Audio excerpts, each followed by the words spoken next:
Shalom Bapak Ibu yang dikasihi Tuhan. Saya juga menyapa bagi Bapak Ibu yang mengikuti melalui Zoom pada malam hari ini. Ya, Bapak Ibu, sepanjang pekan doa puasa ini kita sudah berbicara tentang Roh Kudus yang memimpin kita, yang menuntun kita. Dan kalau Roh Kudus menuntun dan mengendalikan hidup kita, maka kita akan menjadi pribadi-pribadi yang bertumbuh di dalam iman. Amin. Kita akan menjadi orang-orang yang semakin dibentuk di proses Tuhan menjadi indah.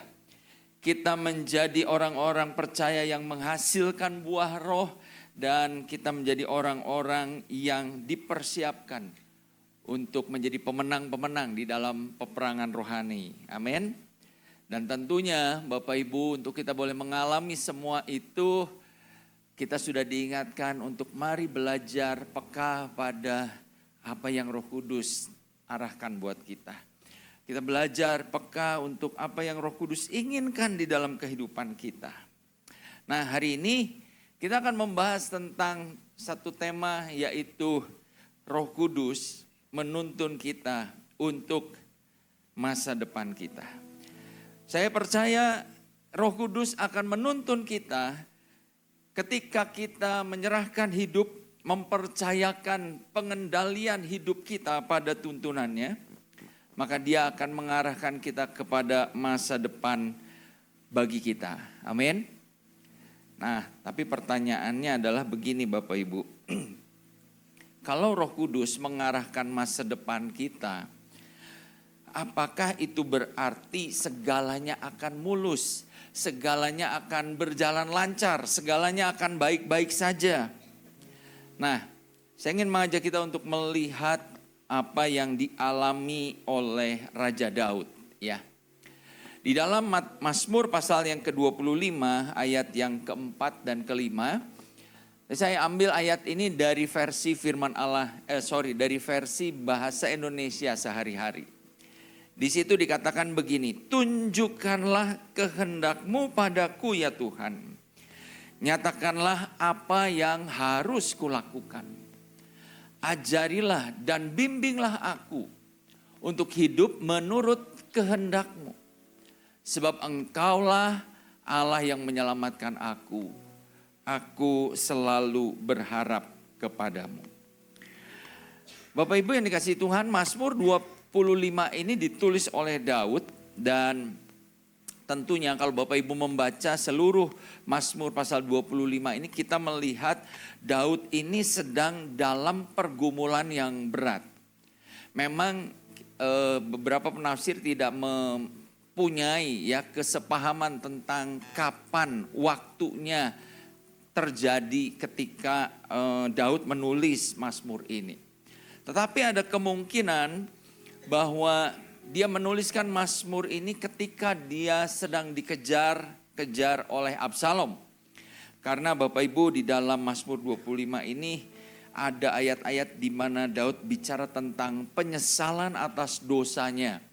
Ketika Daud berbicara, ketika kita membaca tentang penyesalan Daud akan dosa, kita pasti mengarahkan pikiran kita atau membawa kita kepada pengalaman Daud berzinah dengan Batsheba.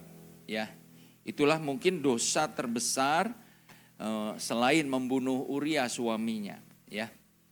Nah, ini berarti Bapak Ibu, Mazmur ini ditulis setelah kejatuhan Daud dalam dosa dengan Batsheba, dan kalau Bapak Ibu membaca secara runut, ya, secara kronologis dalam kitab 2 Samuel, maka setelah itu terjadilah selain kisah anak-anaknya adalah kisah pemberontakan Absalom. Nah, Bapak Ibu, dalam kondisi kalau kita membaca Daud yang dikejar-kejar, hendak dihabisi, hendak dibunuh oleh anaknya sendiri, ya. Daud, kita bisa melihat bagaimana Daud ini punya pergumulan yang begitu besar. Sehingga di dalam doanya tadi apa yang dia katakan, ya. Daud berkata, Tuhan, tunjukkanlah kehendak-Mu kepadaku.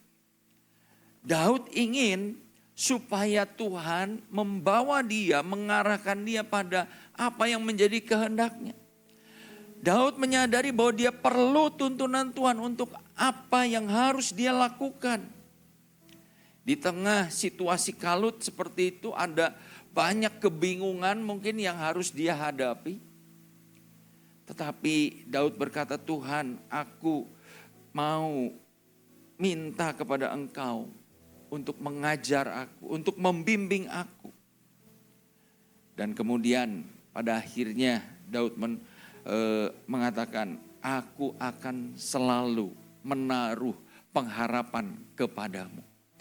Bagaimanapun situasiku, Daud berkata, aku akan tetap menaruh pengharapanku kepadamu.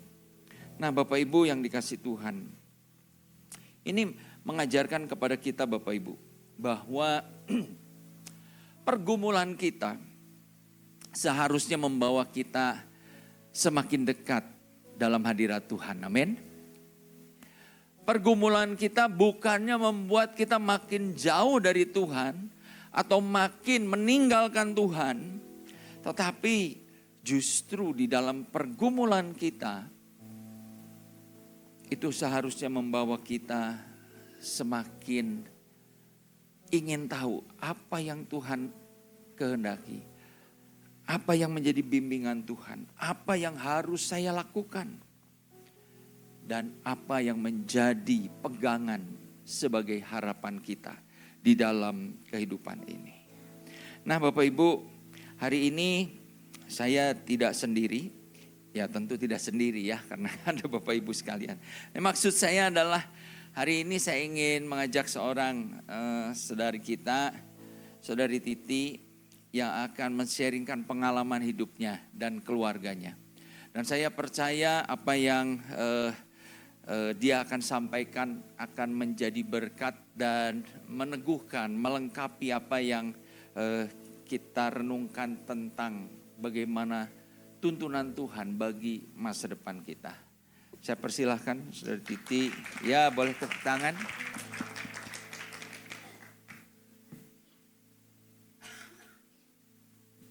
Ya, Shalom Bapak Ibu. Ya, saya hari ini tidak akan berkhotbah, tapi saya hanya akan menyaksikan tadi Pak Gembala sudah spill bahwa ini mendukung, ini satu pengalaman real bahwa apa yang Pak Gembala sampaikan bahwa hidup dituntun oleh Roh Tuhan itu, tadi pertanyaannya ketika hidup kita dituntun oleh Tuhan, dituntun oleh Roh Allah, apakah jalannya akan mudah? Dan saya jawab, tentu saja tidak. Enggak mudah dan bahkan sulit, bahkan mungkin bisa saya bilang membawa rasanya itu ngeri-ngeri sedap gitu ya. Kayak rasanya itu tadi dalam kebingungan seperti Daud. Mau ngapain gitu ya, mau apa Tuhan gitu. Ajarlah aku. Nah itu yang pengalaman saya bahwa tentang sebuah kehilangan. Hari ini adalah mungkin sebagian sudah tahu bahwa saya dan kami adalah baru saja kehilangan adik bungsu kami. Kami 6 bersaudara, saya anak pertama dan adik kami Dewi itu adalah anak yang paling bungsu, yang paling kecil. Dan dialah satu-satunya di keluarga kami yang menyerahkan hidupnya sebagai seorang pendeta untuk dia melayani Tuhan. Dia mempersembahkan hidupnya kepada Tuhan. Dan singkat cerita gitu ya, pada tahun 2023 sekitar bulan September itu baru dia menyelesaikan MPD-nya di STB ya gitu kan, adik tingkat dari Ibu Gembala gitu ya, sempat juga mungkin di akhir-akhir kuliahnya Ibu Gembala gitu dalam skripsinya, dalam tesisnya sempat ada momen-momen untuk bisa sharing dengan Ibu Gembala dan ada momen untuk pelayanan bersama dan juga mungkin dengan Bapak Gembala juga ada di dalam satu alumni STB gitu ya, dan kebetulan dia adalah sekretaris alumni di STB.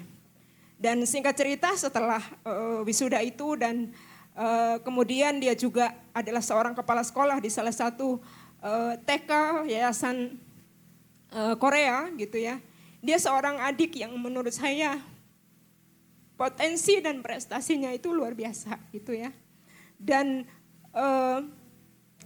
kami boleh melihat gitu ya, setelah wisuda itu gitu ya, sekitar mungkin Desember 2023 gitu ya, ketika saya pulang ke Luwuk gitu ya, dia tuh kelihatannya mungkin ya karena mungkin capek gitu, lelah gitu, karena memang tipenya dia memang workaholic banget gitu ya, semuanya dikerjakan, bahkan mungkin di salah satu gereja juga dia menjadi seorang pendeta, dia menjadi seorang ketua sekolah minggu, bahkan di kaum wanita juga dia aktif di sana gitu. Dan saya melihat dia udah istirahat 3-4 hari di rumah gitu, tapi kondisinya dia kayak lelah gitu, kayak lelah aja gitu, bawahnya lemes gitu ya. Akhirnya ketika kami balik ke Bandung, mungkin sekitar bulan Maret gitu ya, coba diperiksa gitu, ada apa gitu. Akhirnya di situ dia sharing bahwa dia ada benjolan di payudara kiri. Dan akhirnya kami berembuk dan periksa ke beberapa rumah sakit, bahkan sampai ke Jakarta. Dan hasil dari sekitar 5 rumah sakit bahwa dia didiagnosa ini udah kanker gitu ya. Ini adalah kanker dan mungkin tebakan dari dokternya mungkin sekitar stadiumnya gitu ya 2B atau 3A gitu ya. Dan secara manusia daging ini saya sebagai kakak ya rasa gentar juga gitu ya. Mau gimana nih gitu ya, ke depannya pasti kalau udah seperti ini kami jauh dari orang tua, mau gak mau saya sebagai kakak harus benar-benar bertanggung jawab dan harus bisa mewakili keluarga untuk bisa menenangkan keluarga gitu kan.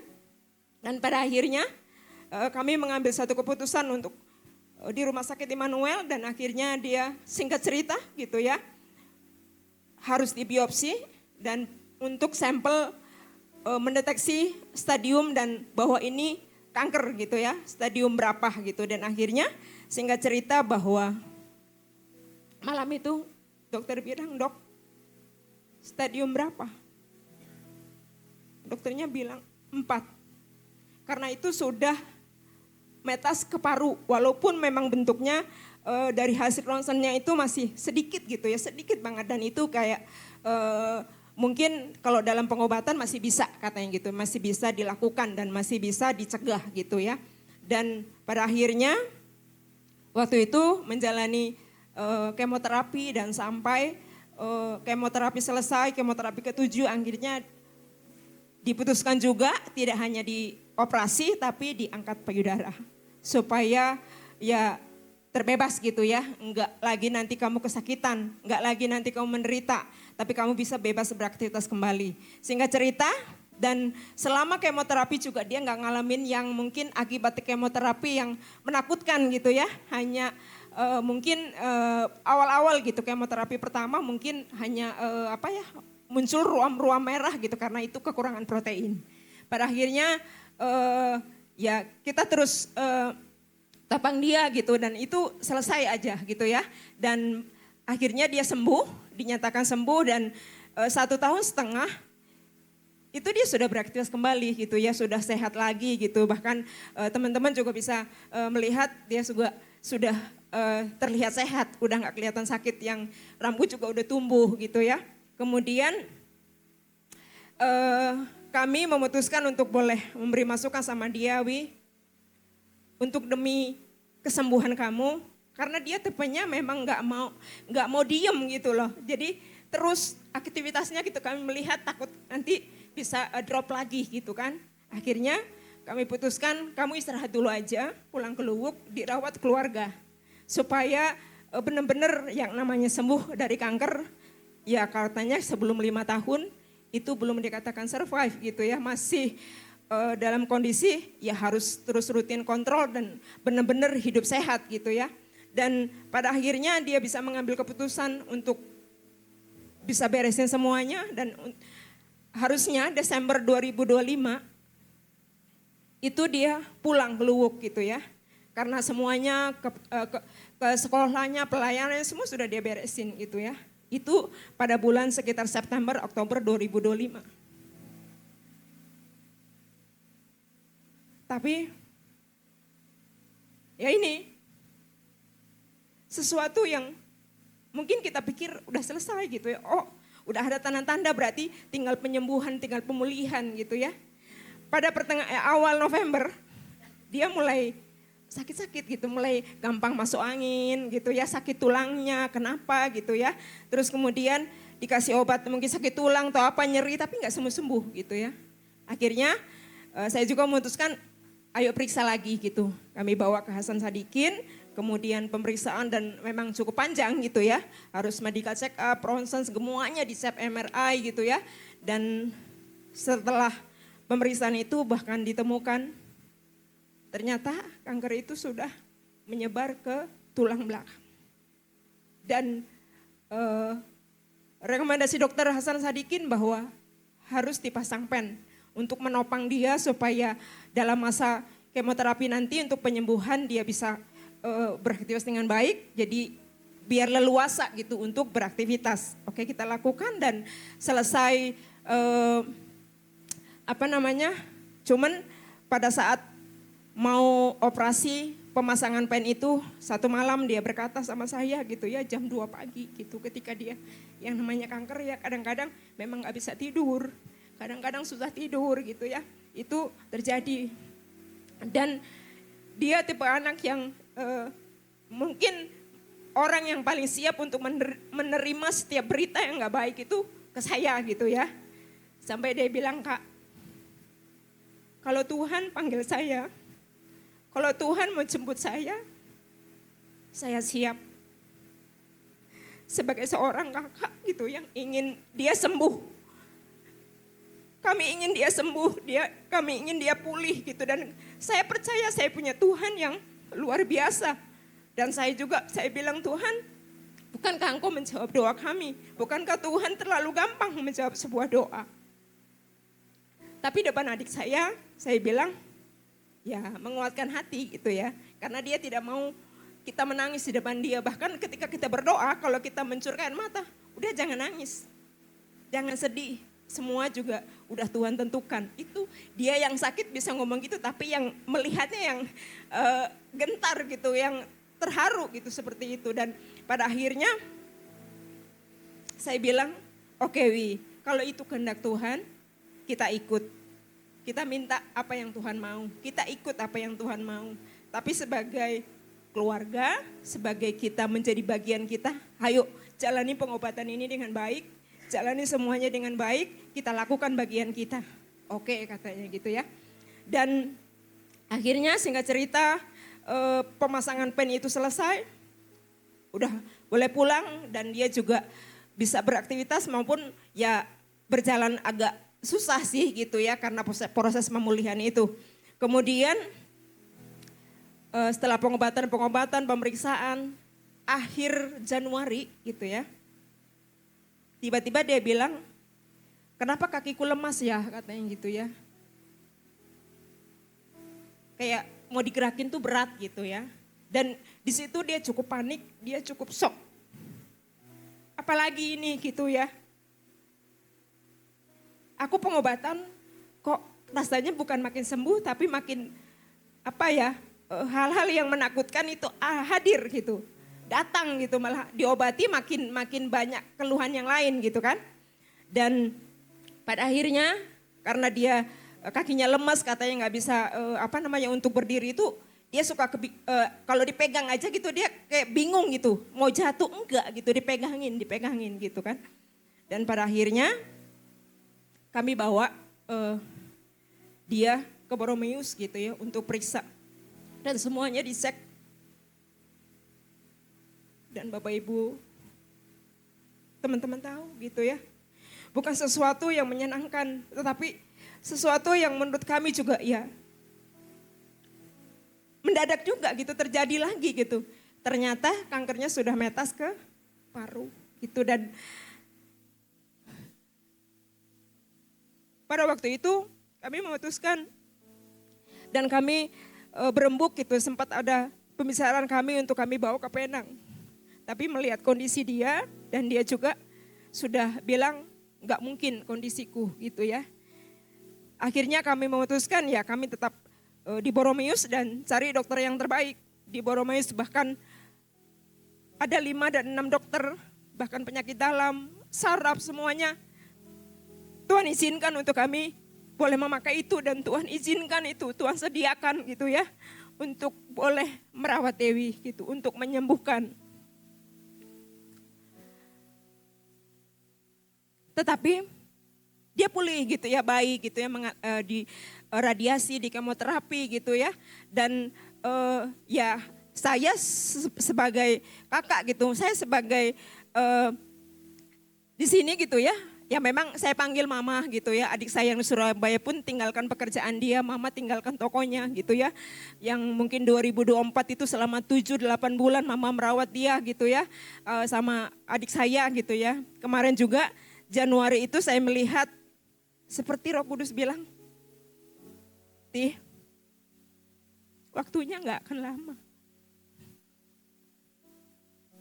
Saya mau bilang sama Tuhan, oke Tuhan, apa yang harus saya lakukan? Pada akhirnya hasil pergumulan saya, hasil doa saya, minta mama sama adik saya juga datang ke sini. Akhirnya dalam 1-2 hari mama datang dan merawat gitu ya di rumah sakit. Dan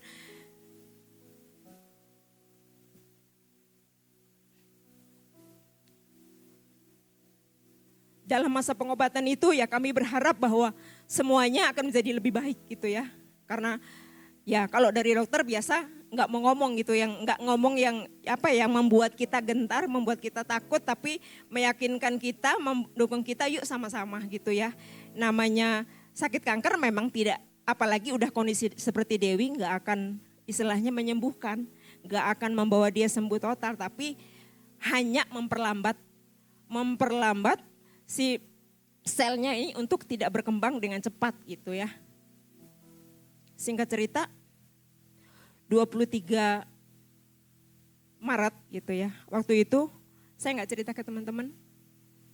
Waktu itu lagi kumpul di rumah PDM Dwi. Karena kami anak-anak ran gitu ya. Ayo kumpul yuk gitu, karena nggak liburan kemana-mana gitu ya.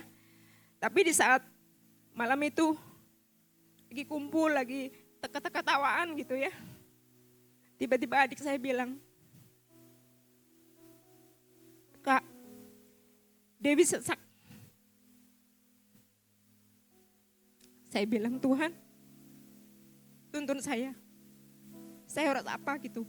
Memang rasanya sebagai manusia pengennya sembuh gitu ya. Doa kita sembuh gitu. Tuhan, selama perjalanan saya, karena adik saya langsung bawa dia ke Boromeus, saya juga dari Mas Dwi langsung ke Boromeus gitu ya. Kita ketemu aja di sana. Selama perjalanan saya ke Boromeus, saya bilang, Tuhan, apa artinya saya berdoa setiap malam? Saya pelayanan gitu ya. Tapi saya enggak melihat ketika saya berdoa, kok Tuhan menjawab? Enggak ada gitu Tuhan. Nah, cuman yang saya mau saksikan bahwa selama 23 Maret sampai kemarin Tuhan panggil Dewi, begitu luar biasanya Tuhan menuntun, begitu luar biasanya Tuhan memberikan pimpinan gitu, semuanya boleh berjalan. Sekalipun mungkin ini maut yang harus dihadapi gitu, tapi kami sekeluarga merasa bahwa pimpinan Tuhan gitu ya, itu jauh lebih berharga mungkin daripada kehilangan kami. Kami sebagai daging ini gitu sedih, kami sebagai daging ini kami rapuh. Tapi kami boleh melihat bagaimana pimpinan Tuhan, bagaimana pertolongan Tuhan. Saya boleh renungkan kembali, saya mau ceritakan teman-teman gitu ke Bapak Ibu semua. Selama pengobatan dari awal didiagnosa sampai kemarin Dewi dipanggil Tuhan. Saya boleh melihat bagaimana hidupnya benar-benar memuliakan Tuhan. Bagaimana Tuhan pimpin gitu ya, mungkin biaya pengobatan kanker enggak murah gitu ya. Tapi saya melihat bagaimana Tuhan gak membuat kami kekurangan. Semuanya Tuhan sediakan gitu. Bahkan mungkin kami boleh melihat bahwa itu suatu pertolongan Tuhan. Tapi lebih daripada itu, kami sendiri sebagai keluarga gitu, kami bertumbuh di dalam perjalanan itu. Saya bilang bahwa ketika kita dipimpin Roh Kudus, jalannya gak mudah. Air mata, jalannya gak mudah. Mungkin kita bertanya, Tuhan di mana? Gitu. Tetapi kita bilang bahwa ketika kita berdoa, mungkin jawabannya tidak. Tapi bukan itu yang gak terbaik buat kita. Tapi jawaban tidak itu adalah yang terbaik untuk hidup kita dari Tuhan. Kita nggak dipanggil untuk kita bisa mengendalikan masa depan kita. Tapi kita dipanggil Tuhan untuk kita bergantung sepenuhnya sama Tuhan. Satu bukti bahwa mungkin selama 2,5 tahun ini saya berjuang untuk boleh kesembuhan adik saya gitu ya, untuk Dewi gitu ya. Memang secara daging ini morat-marit rasanya, secara hati, secara tubuh. Pekerjaan harus tetap berjalan, dihandle. Pelayanan harus tetap jalan. Keluarga jauh gitu dan saya harus tetap fight buat adik saya gitu ya. Tapi mungkin teman-teman, kalau saya nggak cerita mungkin gitu ya, nggak akan tahu Titi ada pergumulan ini. Kenapa bisa setenang itu? Kenapa bisa kok nggak berisik gitu ya? Saya mau bilang, Tuhanlah yang membuat itu gitu. Karena ada setiap langkah itu ada janji Tuhan, ada Roh Kudus yang meneguhkan.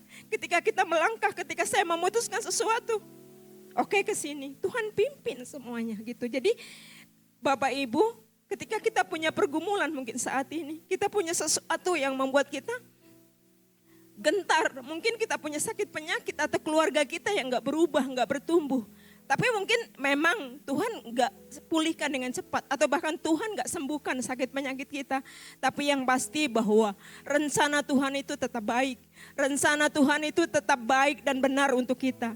Seperti Daud tadi ketika dia berjalan gitu ya bersama dengan Tuhan. Tuhan gak pernah menjanjikan satu kehidupan yang misalkan instruksinya, ayo Ti berjalan.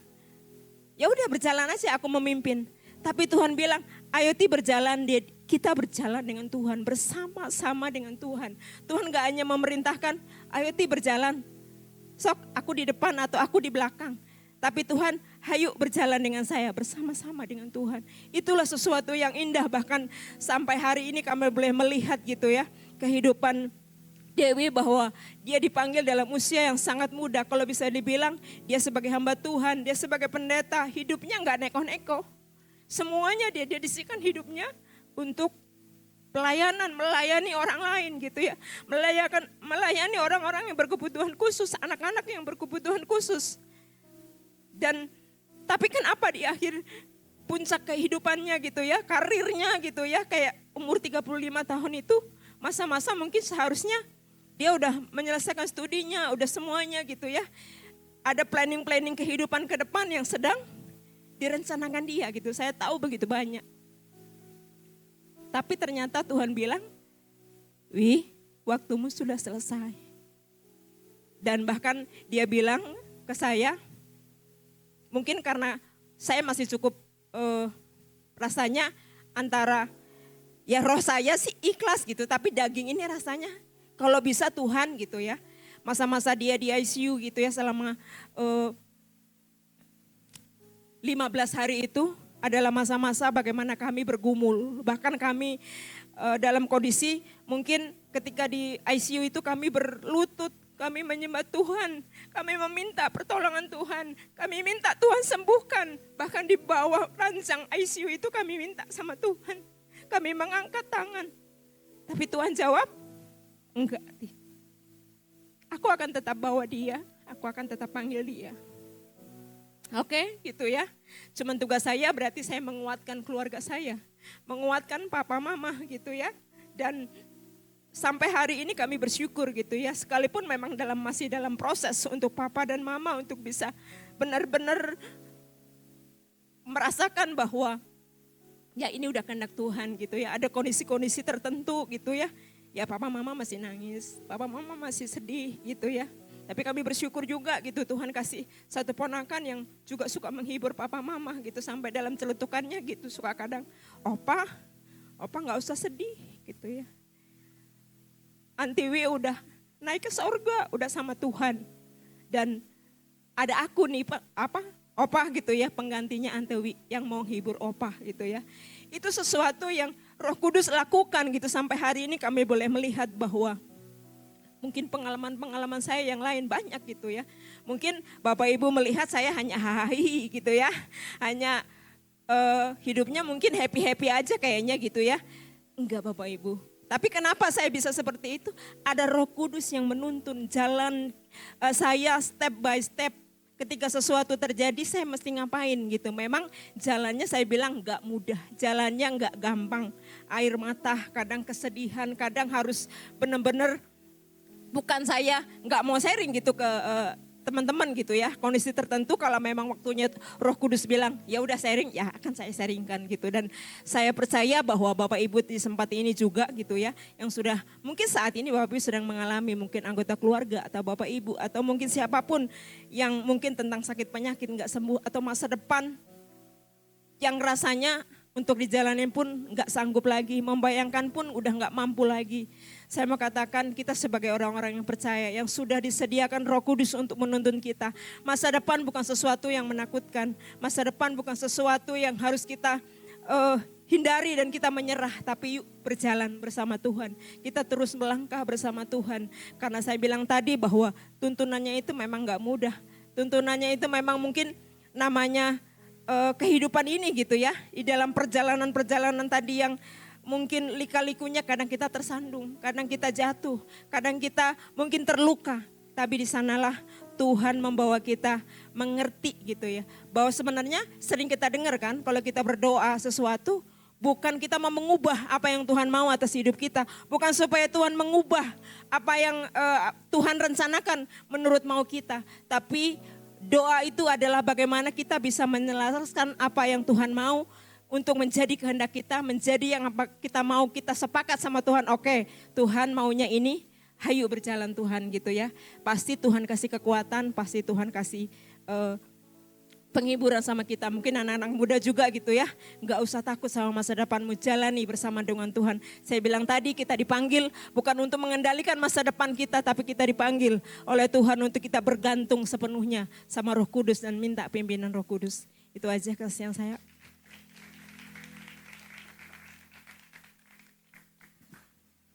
Wow, luar biasa. Terima kasih buat sharingnya, Saudari Titi.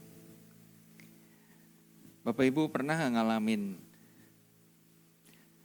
Bapak Ibu mungkin duduk di lorong rumah sakit, sendirian, dingin, tanpa kepastian gitu ya, untuk kesembuhan orang yang kita kasihi. Tapi pengalaman Titi tadi mengajarkan kepada kita, justru di tengah pergumulan, itu semakin membawa kita dekat pada hadirat Tuhan. Amin. Bapak Ibu, dari apa yang tadi Titi sampaikan, kita melihat begini. Mengikuti tuntunan Roh Kudus tidak berarti Tuhan memberi tepat seperti apa yang kita minta. Amin. Ketika kita belajar untuk mengikuti apa yang Tuhan mau, tidak selalu apa yang kita inginkan itu yang terjadi di dalam kehidupan kita. Kita bisa melihat contoh dari Rasul Paulus ya. Di dalam 2 Korintus pasal yang ke-12 ayat 7 sampai 9. Ketika saya nggak usah bacakan, intinya satu ketika Paulus datang kepada Tuhan dan berdoa, Tuhan angkat duri dalam daging ini ya. Paulus punya pergumulan, aduh ada duri yang menghunjam diri saya. Ada sesuatu yang tidak enak di dalam diri saya. Saya berdoa. Paulus katakan sampai 3 kali aku minta sama Tuhan. Tuhan angkat duri dalam dagingku ini. Tapi apa jawab Tuhan? Tuhan nggak bilang, oke lah karena kamu rasulku, oke lah karena kamu sudah menginjil kemana-mana, aku angkat duri itu. Enggak, tapi Tuhan bilang apa? Cukuplah kasih karuniaku bagimu. Tuhan gak angkat duri itu, tapi Tuhan bilang ada kasih karunia, ada anugerah yang cukup untuk kita dapat tetap menjalani masa depan kita. Meskipun persoalan itu tetap ada di dalam diri kita. Amin. Ada seorang pendeta yang memberi analogi yang menurut saya agak lucu ya. Tapi analogi ini mengajak kita untuk merenung kembali tentang kehidupan pengiringan kita kepada Tuhan. Dia bilang begini, ada gereja ya, ini dari pendeta Wahyu Pramudia. Dia bilang begini, ada dua gereja, yang pertama adalah gereja tanda seru, yang kedua adalah gereja tanda tanya. Ini tidak berarti bahwa semua jemaatnya gereja tanda seru semua ya. Semua jemaatnya yang tanda tanya semua. Tapi mungkin kita ingin tahu dulu, apa sih yang dimaksud dengan gereja tanda seru? Ya. Gereja tanda seru adalah gereja di mana ungkapan-ungkapan yang terjadi atau yang disampaikan di dalamnya, khotbah-khotbah yang diberitakan di dalamnya adalah sesuatu yang tanda seru gitu ya. Tuhan itu baik, Tuhan itu pasti menolong ya. Mujizatnya nyata, semua akan dipulihkan, imani, deklarasikan.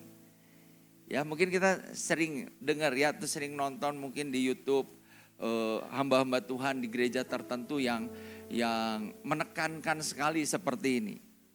Ya. Dan Bapak Ibu, gereja seperti ini di zaman sekarang cenderung lebih cepat viral. Benar nggak ya? Wah, lebih disukai karena itu sesuatu yang kalimat-kalimat ini tentu diteriakan dengan lantang ya, enggak Tuhan pasti menolong ya, enggak gitu kan.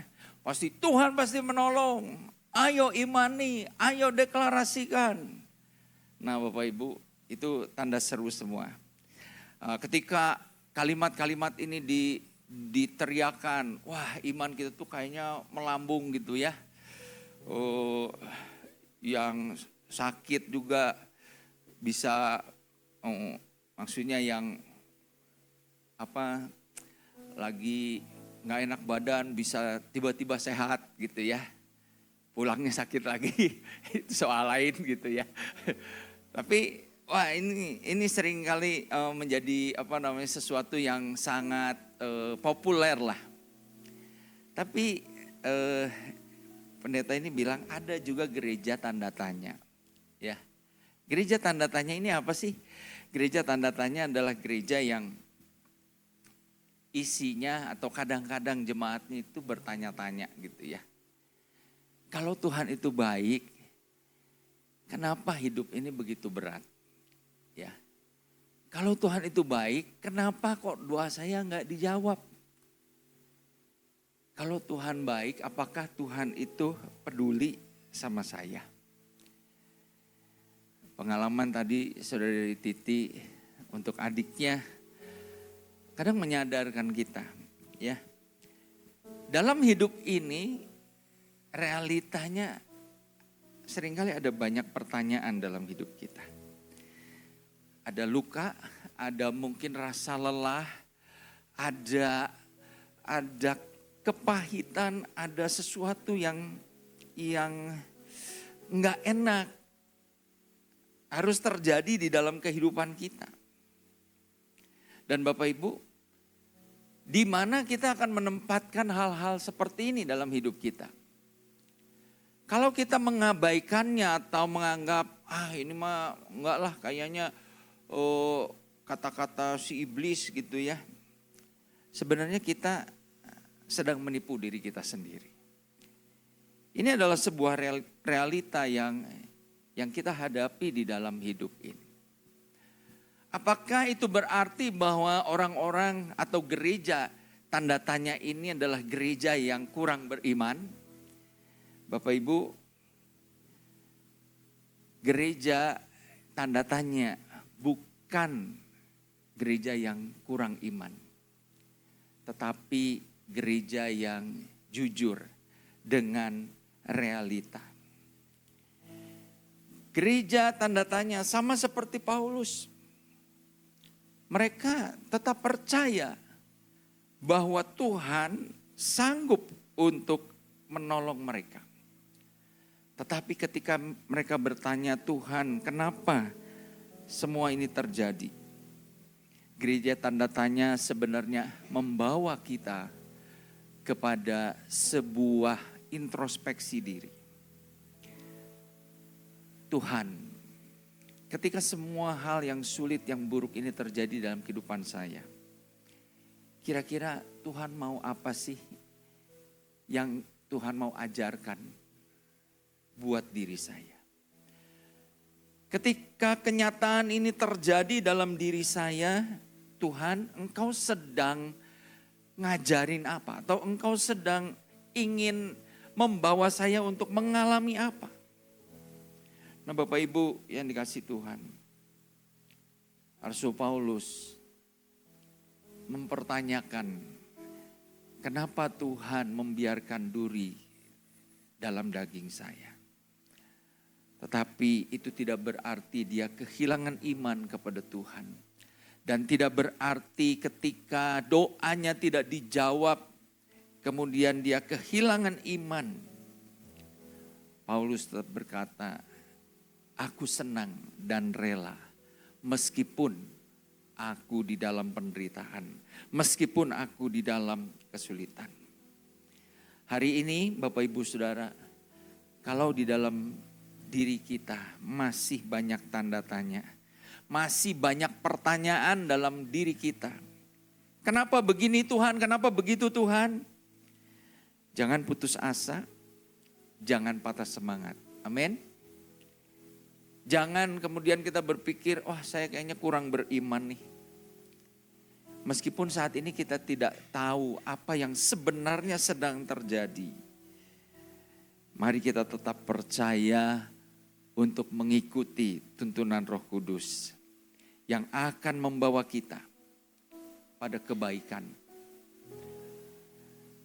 Dalam waktu dan rencananya Tuhan, kita tahu semua yang terjadi di dalam hidup kita akan mendatangkan kebaikan buat kita.